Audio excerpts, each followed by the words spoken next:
Welcome to Hooch Through History, the Historical Fiction Edition. I'm Christine Trent. I'm here at the Modernist in San Antonio, Texas, where we are being prepared cocktails by Olaf Harmal, and I'm here with my good friend, Vanitha Sankaran, and we are here today to talk about one of my favorite drinks, port, which is extremely historical, and you see it all the time in historical novels where people stand in drawing rooms and drink their port. But in particular, I want to talk about a novel that I like. It's from the Lady Julia Gray series by Deanna Rayburn. And Lady Julia Gray is a very unconventional heroine. She's in the upper classes, yet she does things like drink whiskey and drink port and things like that that a lady of her time would never do. And so I just want to read from the book Silent in the Grave, which is the first in the series, and it introduces us to her having port for the first time in the books. We were silent for a while. Val rose and went to the sideboard, pouring us each a glass of port. Usually, I did not drink it, as it was a gentleman's drink, but this was a vintage Aquinas had selected, rich and dark, and it suited my mood to be a little rebellious. "So that is my truth," he said finally. "What is yours?" I told him. This time, unlike my narrative to Portia, I neglected nothing. I even told him the truth about Brisbane's indisposition and his gypsy blood, warning him strictly against sharing either snippet of information with anyone. When I had finished, he poured us each a second glass of port. And if there's anything better than the first glass of port, it's the second glass of port, Vanitha. Well, I like port, but I don't know a whole lot about it. What can you tell me? I would love to talk about it since it is my favorite drink. So port is a fortified wine originally from Portugal. It's a Portuguese fortified wine, fortified with brandy.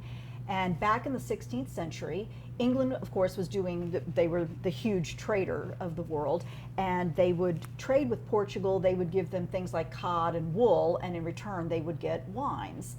And anybody who has written European history knows that for many centuries, England and France were not the best of friends always. And so they realized that they sort of came to a point where it was patriotic to refuse to buy French wines. So they wanted to have more wines from Portugal. However, the quality of wine from Portugal was a bit uneven at best, and it was prone to spoiling and other things. So someone hit upon the idea of fortifying the wine with brandy, and that preserved it much better. And so they added it during fermentation, and that's actually the exact same way they do it today, is that brandy is added during fermentation. Okay. So what we have here are 4 different kinds of ports, and I'm going to explain all 4 of them to you. Sounds great. Okay. So the first port that we have, this is a ruby port. It's made from a red grape. It is kept in usually a stainless steel vat, not for very long. It's a fairly inexpensive port. It's a good drinking port. I drink ruby port regularly. Well, not that regularly, but you know what I mean. Yeah. So it's something that does not continue aging once it's bottled and goes on the shelf. It's ready just as soon as it goes on the shelf. Have a taste. Okay. What do you think? I like it. It's sweet. It's light. Very sippable. Very sippable, and while you're reading, right? Yeah. So the next one we have, and I hope those of you watching at home can see this, this port is a little bit more brown than this port. This is a Tawny Port, and the reason it's called that is this tends to be aged in barrels, which gives it a little bit more of a nuttier flavor. Okay. Have a try.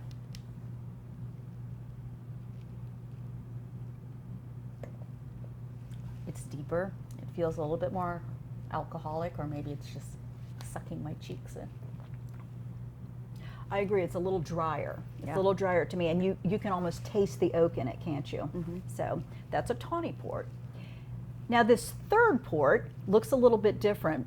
I'm sure most people from reading novels or drinking it themselves are used to ports that are in this red and brown sort of color palette, but this is a white port.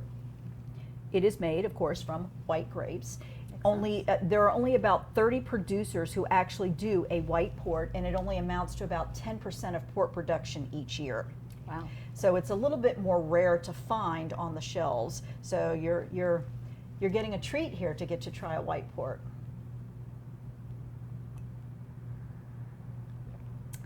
That's exquisite. It has a lot of different flavors. Oh, I like that. Let's see.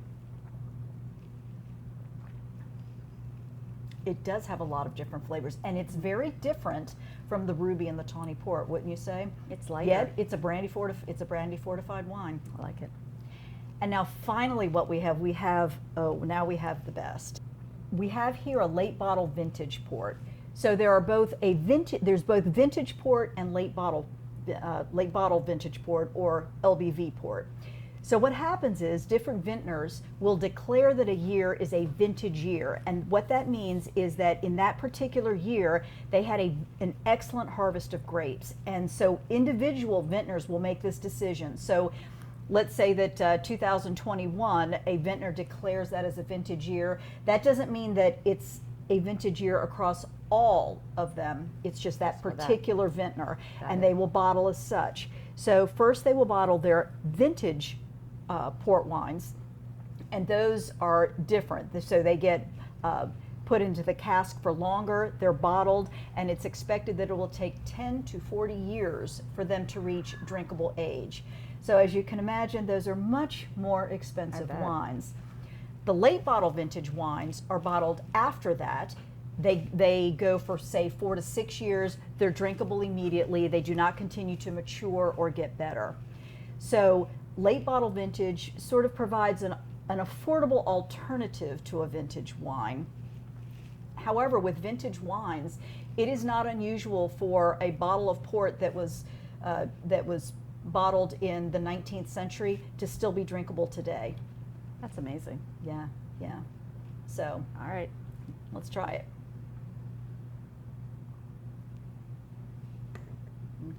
Does it deserve its title? It really does. Wow. It's very deep. It's very deep. Oh, it's just beautiful. So, if I have to ask, which one's your favorite?